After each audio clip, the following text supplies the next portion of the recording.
Hi, new coaches. Welcome to Team Evolve.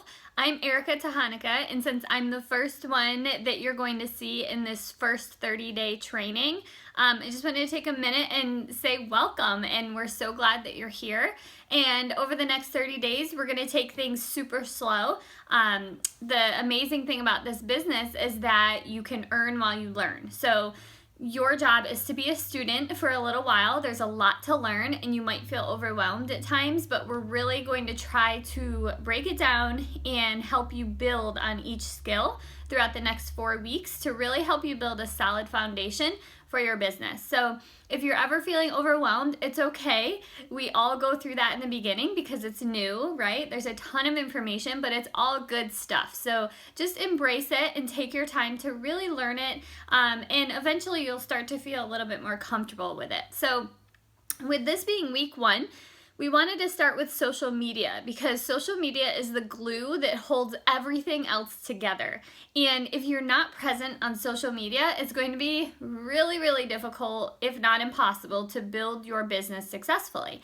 Now, some people really thrive like in person, and that's okay. If you want to build your business in person, if you're more of like a social butterfly off of social media, that's okay. But in this day, like, it's really important to have that presence there and to be consistent because you can reach so many more people through Facebook and Instagram and Snapchat and all of those things than you can, going to meet people face to face. So I want to kind of give you a really basic rundown of how you should be using your social media to grow your business and to create trust among the people that you are friends with and the people that you'll come across. So your social media, I should say, is now your business. It's your storefront. So we don't have like a brick and mortar store, right, that we go and open every day. So you have to consider your Facebook page or your Instagram page your storefront. So every morning you're going to go in, you're going to open the doors, right, so that people can see in and see what you have to offer. And if you are not showing up consistently every single day, you will not create trust. Okay, big thing with this is trust. We call it KLT, know, like, and trust. People have to know, like, and trust you before they're going to buy anything from you, okay? That's just how it goes.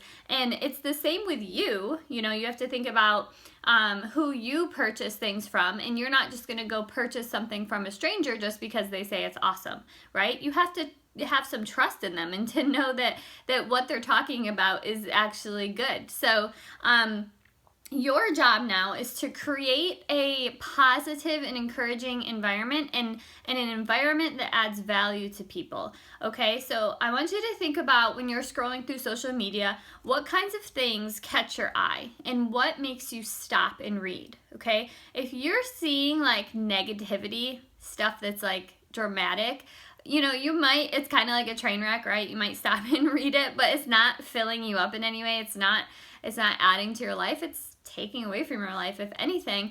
And we don't want to be that person. And now, as coaches, we're real people, right? So we're going to go through, tough times. You can see my dog's tail right there. We're going to go through tough times. You're going to have moments where you're frustrated or angry about something. And that's what a success partner is for, so that you can vent to them. And we'll talk more about success partners later on. But it's important not to take that stuff to social media. So if you're used to doing that, now's the time to start breaking that cycle and to really focus on being positive. So even if you're sharing something that was negative or frustrating to you, you're always spinning it around and talking about how you got out of that funk or how you changed your mood or that kind of stuff. So first of all, you're going to stop and read things that are positive, right? You're also going to stop for pictures that are bright and colorful and eye-catching, right? So if you're taking photos in like a dark dungeon that are all grainy and difficult to see, nobody's going to stop and read what you have to say. So you have to, kind of get good at taking good pictures.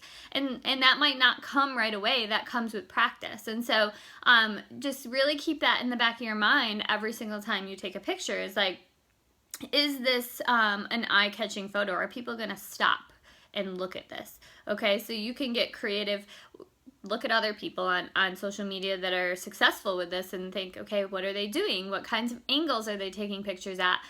One quick tip, you do not want to put your phone on the ground and take a picture of you standing up. That is an awful angle. Think about that while you're posting.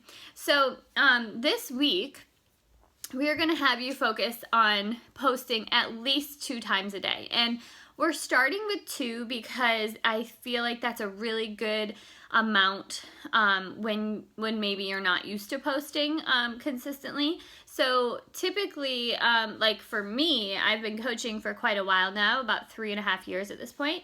Wow, almost 4. And I post 4 times a day, most days 4 times a day. And so if somebody told me to do that in the beginning, I would have been like, no way, I cannot post that many times, because I had never, like, I didn't even have a Facebook until like a year after all my friends did, because I was so against it. And I hardly ever posted anything. It was like random things in my family. So if somebody said to me, you need to post 4 times a day, I would have been like, nope, I can't do that. So we wanted to kind of tone it down a little bit and just start with 2 times, okay? So 2 times a day, and one of those posts is going to be health and fitness related, and the other one is going to be lifestyle related. So let me explain those things for you. Health and fitness related means that it can be anything from your workout to your meals that you're eating to your shake that you're drinking, and you want to be very generic, okay? You don't want to get on your social media and start blasting product names and product pictures and things like that, because people see that and they automatically think salesy, they're trying to sell me something, and they will scroll right past, okay? Or they might see that, they might see, okay, she's doing 21 Day Fix, I'm going to go look that up and I'm going to go buy it off Amazon, right? They didn't even have to talk to you, and now you missed out on helping somebody because you didn't know that they needed help. Whereas if you are keeping things really general and just calling it your workout or your cardio workout or your MMA workout or whatever it is, people are going to ask questions. They're going to be like, what is that? You know, what workout are you doing? And they start to ask you questions, and that opens the door for you to have conversations. So don't get on your social media and just start blasting product names, okay? That also goes with Shakeology.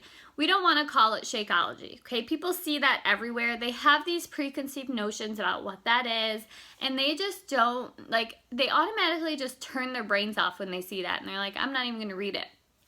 So instead of calling it Shakeology, call it your shake. Okay, keep it simple. I mean, people will ask you, you know, what are you drinking? What is that? Call it your chocolate peanut butter shake or your creamsicle shake or whatever flavors you're putting in there that day. That's what you should call it. Okay, talk about how it helps you. Does it give you energy? Is it a quick meal for you as a busy mom? Does it help keep you awake in the afternoon? Does it curb those sweet cravings that you have? Talk about those things, okay? You don't have to rattle off the ingredients and give people the scientific facts about what it is. They don't care. All they care about is what it will do for them, okay? So focus on that when you're sharing your shakes. When you're sharing your recipes, focus on like the healthy part of it. You know, what are you doing differently? How are you making it healthier for you? How are you measuring your portion sizes to make sure you're eating the right amounts? Those are good things to talk about. And when you're sharing your workout, you're not just saying, I worked out today, post. No one cares, okay? What you want to do is you want to add value. Talk about your struggles. Was it hard for you to get up this morning and push play? Talk about it. How did you get yourself out of bed? Do you have an accountability partner? Did you set 5 alarms? Like, what did you do to get yourself out of bed? Was it hard for you during your workout? Did you modify anything? Did you have any successes today? Maybe you did 5 push-ups instead of 2. Anything. Like, you just want to share your journey, parts of your journey that people are going to relate to, because everybody else has those same struggles, and they don't want to see you being perfect, crushing your workouts, eating healthy, drinking this shake, and everything's easy for you, because they're going to say, I can't do that. I could never do that. But you know they could, because you know it's not easy for you, right? So you have to show that. Without being, you know, negative Debbie Downer, you have to show, you know, this is hard for me, but this is what I'm doing to get past that. So those are the kinds of things you want to share for your health and fitness stuff. Again, keep it really general. Do not share product pictures. Don't share a picture of your Shakeology bag. Share a picture of your shake in like a regular cup. No one knows what that is. Share a picture of you and put a quote on it that you love, okay? Things like that are really eye-catching, and people will read that. They need that. People are looking for motivation. Now, as far as lifestyle goes, this is anything, okay? We did a Josh Coates training. If you don't know him, look him up. He's amazing. And he said you want to be as confident as a rock star, but as humble as a homeless person. What does that mean? It means you want to be confident enough to share pieces of your life without bragging about it and without overdoing it, but being confident in who you are and knowing that people want to see that. People love reality, right? That's why there's so many reality shows, because people love seeing a glimpse inside other people's lives, okay? So you are important. Your life matters. So you share it, and you share it with pride, okay? Share parts of your life. What are you doing today? Are you taking your kids to the park? Are you making muffins? Are you doing housework or yard work? Did you find something amazing at the store that you want to share with everybody? Are you trying a new natural deodorant? I don't know, anything. It could be anything that has to do with your life. Give them a little sneak peek into what you do every day. What are you doing? What are you using? All of those different things. And there's, if you're a mom, moms love to see what other moms are doing. So share that part of your life, and don't be afraid to do that, because he was saying how rock stars, they're not afraid to share those parts of their life. Like, they'll share a picture of themselves drinking coffee on their living room couch because they know people want to see it, and they're not afraid to do that. And that's the only difference, is like they know that they're confident enough to share those parts of their life, and because they do, people get kind of like invested in their lives, right? They love to follow them. That's what you want to create. You want to create a community of people and a following of people who really trust you and who feel like they know you. So you want to be relatable, okay? Again, we're not always perfect. We're humans. If you eat a donut, share it. Share.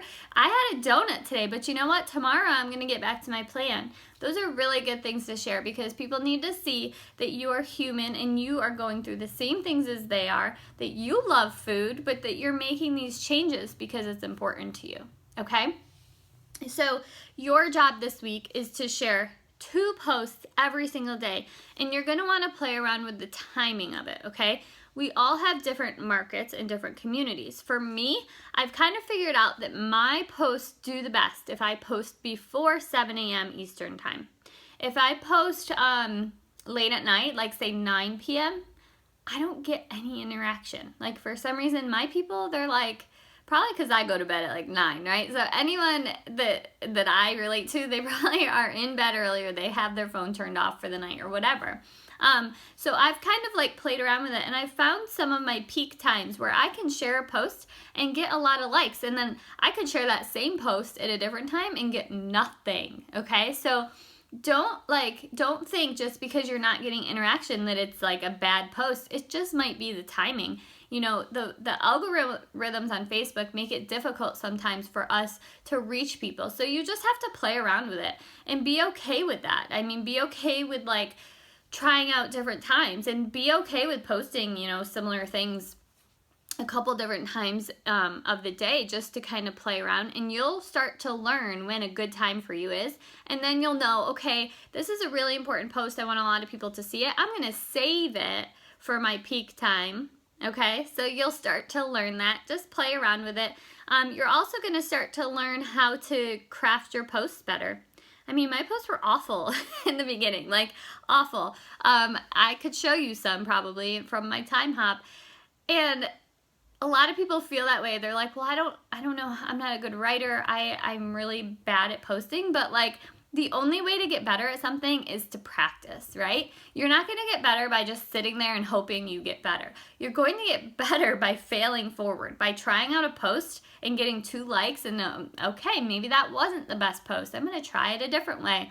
That's really all you have to do, is just keep trying, keep tweaking it just a little bit, okay? You are not going to be perfect the first time you do it or the 10th time you do it. Like, you need to keep going. Okay, you need to keep trying, keep adjusting, and eventually it's just going to be easy for you. And then you're going to be like, I can post 4 times a day. That's nothing because I have a lot to share with people. Okay, so our number one goal as coaches is to add value to people's lives. So before you post, ask yourself, is this adding value? Is this helping people? Is this encouraging them? Is it educating them? Is it empowering them? Anything like that is really good. Okay.